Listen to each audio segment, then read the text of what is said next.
Hello আসসালামু আলাইকুম। বিসমিল্লাহির রহমানির রহিম। সবাইকে স্বাগত আমার চ্যানেলে।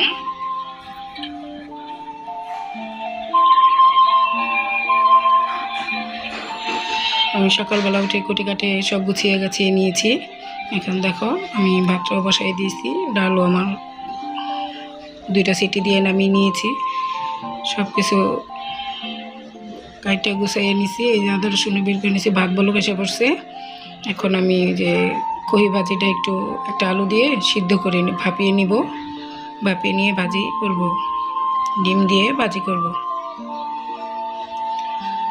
আজকে রান্না করব। এই দেখো আমার ভাজিটা হয়ে গেছে ভাপিয়ে নেওয়ার পরে।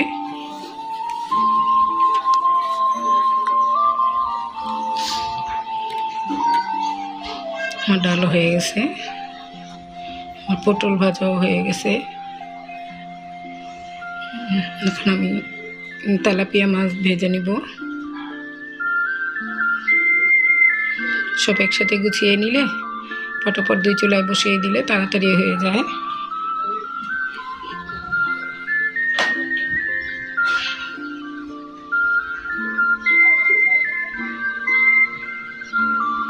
তেলাপিয়া মাছ ভাজা হয়ে যাওয়ার পরে আমি মাছটা ভুনা করে নিয়েছি টমেটো আর পেঁয়াজ দিয়ে। ধনে পাতাটা দিয়ে দিলাম উপর দিয়ে।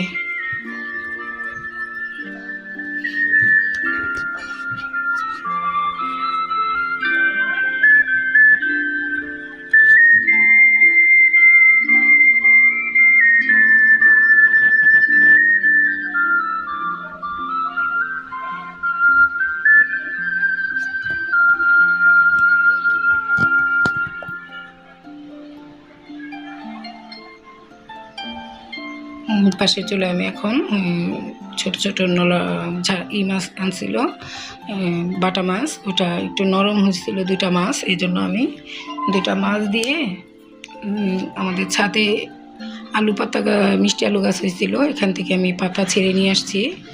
এই নরম মাছটা আমি আলু পাতা দিয়ে চচ্চড়ি করব, খেতে খুবই ভালো লাগে। কুচি তরকারিটা হয়ে গেছে। আর কিছু মাছ আনছিল আয়তো দাদা, তোমাদের দেখাতে পারি নাই, কাইটা কুইটা নিছি, ফ্রিজে রেখে দিব। 2 পদের তেলাপিয়া মাছ আর বাটা মাছ। এই যেমন বাটা মাছের মশলাটা হয়ে গেল। আজকে খুবই সিম্পল রান্না, আমি বেশি রান্নার ভিডিও দিতে পারি নাই, কারণ এমনিতেও একটু অসুস্থ। তোমরা কেউ মনে কিছু করো না বন্ধুরা, যদি ভুল ত্রুটি হয়ে থাকে ক্ষমা দৃষ্টিতে দেখবা। তোমরা কমেন্ট, লাইক, শেয়ার, কমেন্ট করবা।